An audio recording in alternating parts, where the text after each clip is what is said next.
Class बेटा कल हमने पढ़ा था जसत्व संधि तक। आज हम पढ़ेंगे व्यंजन संधि में चत संधि। ठीक है, इसको सारा देख लो, सिलेबस के अनुसार जो आएगा उसे मैं टिक लगा दूँगी। ठीक है, लेकिन अभी ये जो तुम्हारे सिलेबस में है ये सारी संधि मैं तुम्हें बता रही हूँ। तो हम पढ़ेंगे चत्व संधि जिसका सूत्र है खरीचा। चतुर का क्या सूत्र है? खरीचा। अपनी बुकें निकाल लो ना, बिना बुक के समझ में नहीं आएगा खाली वीडियो देखने से। तो कह रहा है कि मैंने कल तुम्हें समझाया था ना, वर्ग का वर्ग में 5 वर्ड, च वर्ग में 5 वर्ड, 5 वर्ग होते हैं ना, क ख ग घ ङ छ छ ज झ ञ ट ठ ड ढ त थ द ध न प फ ब म, ये वर्ग होते हैं। तो खरीचा में कहता है कि क वर्ग, च वर्ग, ट वर्ग, त वर्ग और पा वर्ग, मतलब सारे वर्ग का दूसरा, तीसरा और चौथा वर्ण। दूसरा कौन सा होगा? क वर्ग का दूसरा वर्ण कौन सा होगा? जो पता ना, क वर्ग का दूसरा वर्ण ख होगा। ठीक है, ख होगा। च वर्ग का कौन सा होगा? छ होगा। और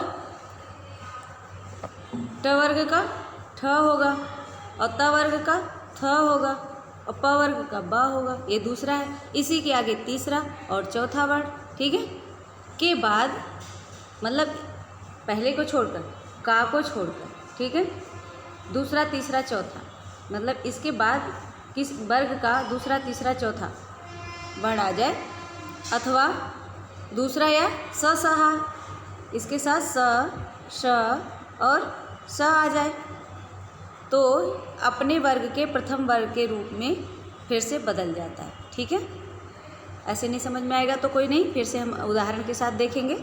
ठीक है, आगे बढ़ते हैं। आगे लिखा हुआ है सदकार्य। अब देखो, दा कौन सा वर्ण है? ता था दा, दा कौन सा वर्ण है? तीसरा। यहाँ दा है ना, दा कौन सा वर्ण है? तीसरा। अब इसके बाद कह रहा है कि वर्ग का प्रथम वर्ण है, यहाँ का प्रथम वर्ण है। पांचों वर्ग में से किसी वर्ग का कोई अक्षर होना चाहिए। ठीक है, का वर्ण पहला है, का के बाद क ख ग घ ङ, तो दा को किस में बदल देना है? दा अपने ही वर्ग का, प फ ब भ, अपने ही वर्ग का त थ द होता है ना, त थ द। ठीक है, क्या बन जाएगा? अपने ही वर्ग का पहला वर्ण बन जाएगा, यानी दा, ता का तीसरा वर्ण, ता थ द।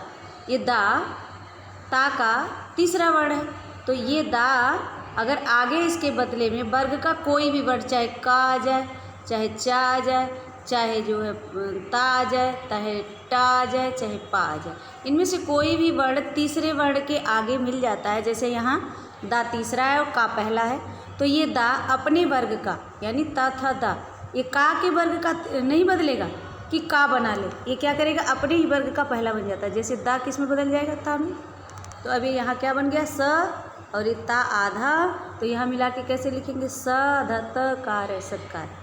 तो तुम्हें पेपर में इस तरह भी आ सकता है, इस तरह भी आ सकता है। ध्यान रखना, का आगे होने पर पहला वर्ग व्यंजन संधि में चत्व में खरीचा जिसका सूत्र है, उसमें यह अपने आप को तीसरे से मतलब समान वर्ण में अपने ही वर्ग का पहला वर्ण हो जाएगा। जैसे अब देखो, ये समझ में आ जाएगा। लपस्यते, यहाँ पर क्या इसने सा भी बोला था, तीनों सा, ये देखो मैंने समझा रखा है, तीनों सा भी आने चाहिए। तो यहाँ कौन सा सा है? दंतस्थ सा है। यहाँ भा कौन सा वर्ण है? प फ ब भ, चौथा वर्ण है, चौथा वर्ण है, तो ये भा अपने ही वर्ग में बदलेगा। प फ ब, पा इसका पहला वर्ण है, तो पा इसका पहला वर्ण है, तो भा किस में बदल जाएगा? पा में बदल जाएगा, और हम किससे लिख देंगे? लपस्यते। इसी तरह दिग्पाल है, यहाँ पा पहला वर्ण है ना, यहाँ सा था इसलिए हुआ, यहाँ पा पहला वर्ण है, और गा किस में बदल जाएगा? पहले में, यानी का में बदलेगा, और क्या बन जाएगा? दिक्पाल है। ठीक है, और भी तुम्हारे में जो अभ्यास बस गमन बना है उसमें से उठाओगे तो उसमें से तुम सारे एग्जाम्पल और भी ज़्यादा लिख लेना। ठीक है, आगे बढ़ते हैं। अनुस्वार, मोनुस्वार। अनुस्वार का सूत्र है मोनुस्वार। ठीक है, चत्व की क्या था? खरीचा। ठीक है, आगे हमने पहले पिछले पढ़ा था जसत्व संधि का झलाम जसवंते। उसके पहले क्या था? इष्टुना, जिसका सूत्र था इष्टुना इष्टु। फिर इष्टुत संधि पहली पढ़ी थी व्यंजन संधि में, जिसको कहते हैं इस्तो, इष्टुना, इष्टु। ठीक है, तो आगे हम पढ़ेंगे अब मोनुस्वार। ये बड़ा आसान है, ये बहुत आसान है। कह रहा है किसी पद के अंत में माँ हो। पद का अंत क्या होता है? पद का अंत जब कोई एक शब्द लिखा है, जैसे हमने लिखा, क्या लिखा? रामम, हमने यहाँ बिंदी लगा दी और रामम लिख दिया, तो पद का अंत क्या हो गया? माँ, और माँ को इस तरह लिख सकते हो, पद का अंत क्या हो गया माँ। और उसके बाद कोई व्यंजन आए, मतलब यहाँ स्वर नहीं आना चाहिए, स्वर आएगा तो इसके साथ मिल जाएगा, क्योंकि स्वर की सहायता से व्यंजन बोले जाते हैं। तो यहाँ पर क्या हो जाएगा, कोई भी व्यंजन हो, का खा पा फा, है ना, तो क्या करते हैं, इस माँ को ऊपर बिंदी बना देते हैं, मनुष्य माँ को हटा देते हैं। कितना आसान है। जैसे यहाँ लिखा हरिम बंदे, माँ कैसा है, हलंत है, और यहाँ क्या है, व्यंजन वर्ण वाह है, तो इस माँ को किस में बदल देंगे, अनुस्वार में। जो ऊपर बिंदी लगती है इसको अनुस्वार कहते हैं, अनुस्वार में। तो यहाँ हरिम बंदे बन गया। इसी तरह अहम गच्छामि, अहम गच्छामि में भी क्या हो जाएगा कि माँ देखो हलंत है, तो माँ को किस में बदल देंगे, माँ को किस में बदल देंगे, अनुस्वार में। अहम के ऊपर बिंदी लग जाएगी और गच्छामि रूप बन जाएगा। इसी तरह देखो क्या बन सकता है, कृष्णम पूजयति, देखो यहाँ लिख दो कृष्णम, और यहाँ लिख दो कृष्णम पूजयति, कृष्ण को पूजता है, ठीक है। अब यहाँ क्या पर है, माँ है, हलंत वाला है, तो हम इसको क्या कर देंगे, अनुस्वार कर देंगे। और कैसे लिखेंगे, कृष्ण, ऊपर बिंदी यहाँ, और फिर पूजयति, वैसे का वैसा लिख देंगे। तो आसान है ना, परस वर्ड संधि। और भी एग्जाम्पल तुम अपने बुक से कॉपी में लिखना। आगे पढ़ेंगे परस वर्ण। अभी तक हमने क्या पढ़ा था, मोनुस्वार, अब पढ़ेंगे परस वर्ण। अनुस्वार यही परस वर्ण है, अनुस्वारस्य यही परस वर्ण है, इसका सूत्र है। सूत्र से तुम्हें ज़्यादा काम नहीं, लेकिन अभी अगर तुम्हारे समझ में आता है, याद करते रहोगे, तो आगे की क्लास के लिए तुम्हारे बहुत अच्छा हो जाएगा। कह रहा अनुस्वार के बाद, अभी मैंने बताया ऊपर जो बिंदी लगती है उसको अनुस्वार कहते हैं। अनुस्वार के बाद वर्ग का कोई वर्ण है, वर्ग मैंने बताया 5 है, क वर्ग, च वर्ग, त वर्ग, ट वर्ग, प वर्ग, ठीक है। उसमें आए तो अनुस्वार के स्थान पर आने वाले वर्ण का, अभी मैंने हमने क्या बनाया, यहाँ पंचम वर्ण को हमने क्या बनाया, माँ को क्या बनाया, अनुस्वार बना दिया। अभी कह रहा है पंचम वर्ण, पांचवा वर्ण क्या होता है, का खा गा घा अंगा, च छ ज झ ञ, ट ठ ड ढ ढ, त थ द ध न, प फ ब भ म, ठीक है। इसमें क्या बनाते हैं हम, इसको कहते हैं हम पंचम वर्ण। तो पंचम वर्ण हो जाएगा, ठीक है। और यह नियम पद के अंत में नहीं लगता, यानी सब अगर खाली एक सेंटेंस लिखा और सबसे लास्ट में ये काम हुआ तब नहीं लगेगा। बीच में 2 शब्द होने चाहिए।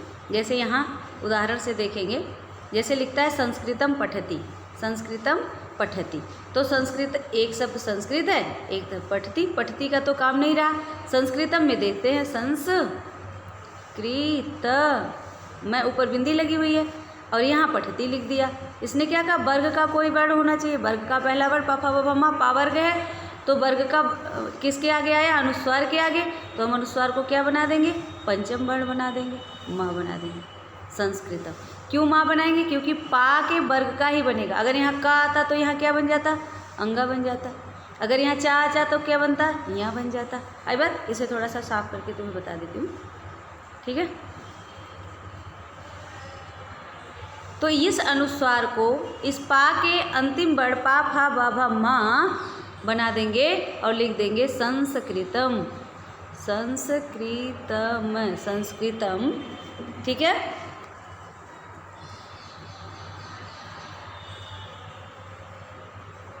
और पठति, ठीक है। आगे पढ़ेंगे, आगे आ जाता है एक और एग्जाम्पल देखो, अंकित, अंकित लिखा रहता है, देखो। अब मैंने कहा यहाँ आ पे बिंदी है अलग करने पर, और यहाँ कितः लिखा है। का अपने वर्ग का पहला वर्ण है, तो अनुस्वार किस में बदल जाएगा, अंगा में बदल जाएगा। कैसे लिखेंगे, या तो ऐसे लिखो, ठीक है, अंकित है, या तो ऐसे भी लिख सकते हो, आ अंगा आधा है, क्योंकि हमने इसका क्या बनाया, अनुस्वार का क्या बनाया, इस अनुस्वार को अंगा बना लिया। अब हम कैसे लिखेंगे, ऐसे लिख दिया, और यहाँ पर हलंत लगा दिया, और क्या लिख दिया, अंकित लिख सकते हो। अब भी अंकित शब्द शुद्ध लिखने के लिए ऐसे ही लिखेंगे, ठीक है।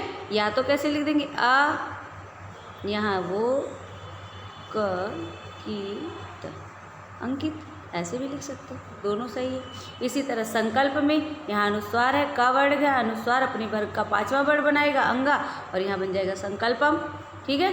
केवल बिंदी हटी है, देखो सा के ऊपर बिंदी नहीं है, आ के ऊपर बिंदी नहीं है, नहीं है ना, तो यहाँ कुंठितम से भी यहाँ की बिंदी हट के क्या बन जाएगा, ठा अपने वर्ग का लास्ट बनाएगा, ठा अपने वर्ग का लास्ट बनाएगा, तो क्या हो जाएगा, अंगा हो जाएगा। टा ठा डा ढा ड़ा, टा ठा डा ढा ड़ा, ड़ा बनाएंगे। और यहाँ चा की जगह क्या बनाएंगे, चा छा जा जा यहाँ। आई बात समझ में? तो ये अंकित कुंठित बन गया। आई बात समझ में? आगे पढ़ेंगे लत्तो संधि। अभी हमने पढ़ा चत्तो संधि। चत्तो संधि का सूत्र क्या था, खरीचा। फिर हमने पढ़ा अनुस्वार। अनुस्वार के सूत्र क्या था, मोनोस्वार। हमने पढ़ा परस्वर। परस्वर का सूत्र क्या, अनुस्वारस्य, यही परस्वर है। ठीक है, आगे पढ़ेंगे लत्तो संधि। लत्तो संधि का सूत्र तोरली। क्या है, तोरली। आगे यदि ता वर्ग के बाद, यानी केवल ता की बात कर रहा है, ज़्यादा नहीं ढूंढना, हर वर्ग की बात नहीं कर रहा है। ता वर्ग के बाद ला आए, ता वर्ग के बाद ला आए तो ता के वर्णों का भी ला हो जाता है, आसान है बहुत। और ना के बाद ला आने पर अनुनासिक ला हो जाता है, यानी चंद्रबिंदी लग जाती है, जिसको हम हिंदी में बोलते हैं चंद्रबिंदी लगना। ठीक है, तो अनुनासिक के चिन्ह पूर्ण वर्ण पर लगता है। जैसे हम जिसको बोलेंगे उसके पहले वाले पे अनुनासिक वर्ण आके लग जाता है। कैसे देखेंगे, देखो उत लंघनम, ला के आगे ता आया हुआ है, बिना सोचे ता को भी आधा ला बना देना है और यहाँ एक साथ लिख देना है। ठीक है, आधा ला। आगे तत्लीनम, ता के बाद ला आया, कुछ नहीं सोचना। कोई पूछे कौन सी संधि है, बोलोगे लत्तो संधि है। क्या सूत्र है, तोरली संधि, तोरली सूत्र है। उत्लिखम, देखो ता के आगे ला आया, इसको तुरंत ला बना लिया हमने। आगे हम वो अनुस्वार वाला भी देख लेते हैं। महान लाभ है, बोला ना के बाद अगर ला आता है तो ना को क्या बना देते हैं, ऐसे बना देते हैं। और किस पे लगता है, ला पे नहीं लगाएगा, ला पे नहीं लगाएंगे, किस पे लगाएंगे, अनुस्वार हा पे, आगे वाले शब्द पे चंद्रबिंदी लगा देते हैं और फिर ला में बदल देते हैं। आई बात समझ में? ऐसे बनेगा ना, ला ऐसे बोल रहा है अनुस्वार लाने के लिए, ऐसे ऐसे बोल रहा है, लेकिन कह रहा है जब हम एक साथ जोड़ के लिखेंगे तो ये अनुस्वार आगे वाले अक्षर पे लगेगा।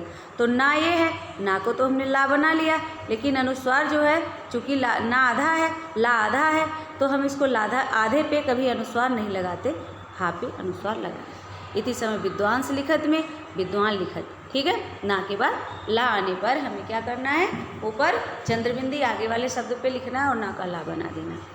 आगे बात समझ में? आगे पढ़ेंगे हम जल्दी छत्तो संधि। अभी तक हमने लत्तो पढ़ा जिसका सूत्र था तोरली। अब पढ़ेंगे छत्तो संधि जिसका सूत्र है सस्छो अटी। सस्छो अटी पढ़ेंगे। यदि सा के पूर्व पदांत में किसी वर्ग का प्रथम द्वितीय तृतीय, अब वर्ग तुम्हें नहीं भूलना चाहिए, पहला दूसरा तीसरा वर्ग का पहला, जैसे क ख ग और घ, इसी तरह च छ ज और झ, ये हो गया। और उसके बाद यार अलावा हा हो तो सा के स्थान पर छ हो जाता है, यानी ये सा मिलना चाहिए, वर्ग का पहला दूसरा बाद में होना चाहिए चौथे तक, या तो यार अलावा हा में से कुछ हो तो सा के स्थान पर छा हो जाता है। उदाहरण से बहुत अच्छे से समझ में आ जाएगा। ठीक है, लिखा है, क्या लिखा है पहले हम देखते हैं। एतत् शोभनम, ता है, बोला वर्ग का पहला दूसरा कोई होना चाहिए, तीसरा चौथा, तो वर्ग का पहला मिल गया। बाद में बोला उसने सा होना चाहिए, यहाँ देखा ना, यहाँ कह रहा सा के पूर्व पद में, सा के पूर्व पद में, तो पूर्व पद अभी तक तुम्हें बता दिया मैंने। पहला पद कौन सा होता है, आगे वाला पहला पद और ये वाला उत्तर पद या बाद का पद। ठीक है, तो पहले पद में ता है, बाद में सा है, तो इस सा के आगे कौन सा क्या चीज़ आएगा, आधा च। तो हम कैसे लिखेंगे, एत, एत हो गया, ता का चा बन गया क्षोभनम, और ये किस में बदल गया, छा में। किस में बदल गया, छा में। यहाँ बताया मैंने सा के स्थान पर छा हो जाता है। इसी तरह ता किस में बदलेगा, आधा चा में। ठीक है, और ये सा किस में बदलेगा, सा किस में बदलेगा, इसमें भी तो सा और रा होता है, सा प्लस रा, तो रा को तो हमने न्यू बना लिया और सा को हमने किस में बदल दिया, छा में, तो क्या बन गया, एतच्छ्रुत्वा। ठीक है, आगे बात समझ में। इसी तरह तच्छिव बना के दिखाओ, तत् प्लस शिवय, तत् प्लस शिवय। अब क्या करोगे, ता है, ता को पहले किस में बदल देंगे, आधा चा में, और चूंकि ये सा है प्रथम वर्ग के बाद, इसको हम बना लेंगे छ में, और एक साथ कैसे लेंगे, त च छी व, अच्छी। ठीक है, इसी तरह तुम बना सकते हो तत्श्रुत्वा, जैसे यहाँ लिखा हुआ। ठीक है, आगे बढ़ेंगे। आगे चा का आगम, एक मतलब चा का आगम, मतलब आगम का मतलब है कोई चीज़ आ जाना, आगम का मतलब कोई चीज़ आ जाना। ठीक है, तो इसमें क्या कह रहा है कि यदि ह्रस्व स्वर के पश्चात छा आए। ह्रस्व स्वर क्या होता है, छोटा, छोटी, छोटा ऊ, री। ठीक है, ये ह्रस्व स्वर है, और री भी। तो ये 5 ह्रस्व स्वर मानते, छोटा, छोटी, छोटा ऊ, री और री। कह रहा है ह्रस्व स्वर के बाद छा आ जाए। अब तक तो सा को हमने छा में बदला था, लेकिन कह रहा है अगर ह्रस्व स्वर के बाद छा आ जाए तो छा के पूर्व में भी चा आ जाता है। ठीक है, अपने आप ही आ जाएगा, कोई बदल। यहाँ तो ता को हमने चा बनाया, लेकिन यहाँ कह रहा है कि अगर जो है हमने क्या किया, यहाँ पर कोई भी वर्ड आए, ठीक है, कोई भी वर्ड आए, कौन सा आना चाहिए, ह्रस्व स्वर आ जाए।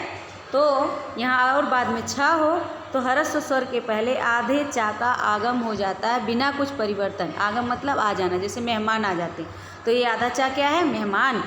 और हमने क्या बना लिया, अच्छी बात, जैसे तरु छाया।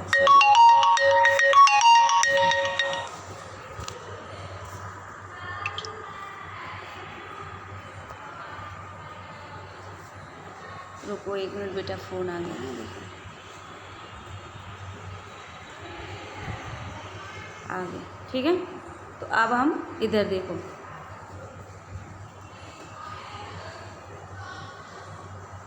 ठीक है, देखो यहाँ बोल दिया इसने तरु और छाया, चा का आगम हो गया, अनु ऊ छोटा ऊ है तो स्वर है, यहाँ छा है तो आधा चा बन गया। इसी तरह परी है, परी के आगे छोटी ई है तो यहाँ भी चा का आगम आ गया और हमने परिच्छेद ले लिया। ठीक है, आगे पढ़ेंगे। रा का लोप होना, चा का भी आया है, लोप होना मतलब अपने आप हट जाना। रा का लोप हो जाने का मतलब होता है अपने आप विकल्प से हट जाना। तो उसको इसमें कह रहा है कि यदि रा का लोप हो जाता है उसका पूर्ववर्ती स्वर दीर्घ हो। दीर्घ का मतलब होता है बड़ी, बड़ा ऊ, बड़ा आ और बड़ी री। ठीक है, ये दीर्घ वर्ण होते हैं। ए ऐ भी होता है, ए ऐ ओ औ, ये संयुक्त तो दीर्घ होते हैं, लेकिन ये दीर्घ वर्ण है। तो अब कह रहा है कि रा गायब कर देते हैं। क्यों गायब कर देते हैं, उदाहरण देखते हैं। स्वर राजम, स्वराजम का इसका विग्रह करेंगे तो क्या हो जाएगा, स्वर राज्यम। अब क्या कर रहा है कि यहाँ भी रा है, यहाँ भी रा है। फिर से उदाहरण परिभाषा देखते हैं। रा के बाद रा हो, कहता है रा के बाद रा हो तो एक रा का क्या हो जाता है, लोप हो जाता है। कैसे, यदि उसका पूर्ववर्ती दीर्घ हो। तो इस रा के साथ क्या है, बड़े आ का मात्रा, यानी ये दीर्घ है और यहाँ पर आधा रा है। तो एक रा को गायब करके हम क्या करते हैं, पूरा रा लिख देते हैं स्वर राज्य। ठीक है भाई बेटा, आगे पढ़ेंगे। निरोग है, इसी तरह निर और रोग, रो के साथ ओ की मात्रा है, ओ क्या है, दीर्घ है।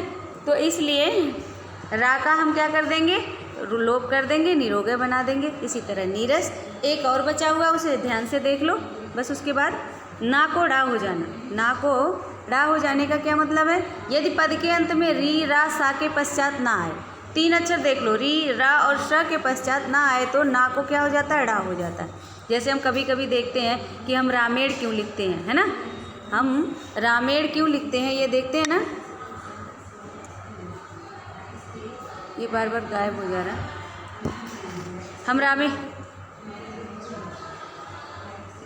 रामेण क्यों लिखते हैं, रामेण भी लिख सकते हैं लेकिन नहीं लिखते। क्यों, क्योंकि आगे रा आया हो, पूरे पद में कहीं भी रा आ जाए। ठीक है, कैसे देखेंगे, देखो उदाहरण से देखेंगे। देखो यहाँ पर नर रा है, यहाँ नाम है, तो ना को क्यों रा हो गया, क्योंकि यहाँ रा आया हुआ, इसमें रा आया हो, इससे ना को राम हो गया। इसी तरह ऋषि है, यहाँ नाम है, तो हमने इसको राम क्यों लिखा, क्योंकि यहाँ पर री आई हुई है। पद में कहीं भी पूर्व पद में री आ जाए और क्या आ जाए, अभी हमने पढ़ा ना, री आ जाए, रा आ जाए और श आ जाए, मूर्धन्य श आ जाए, तो हम इसको ना बना देते हैं। आज तुम्हारी ये दीर्घ संधि पूरी हो गई। ये सबसे आसान है, इसमें तुम और भी मिला के लिख सकते हो, है ना।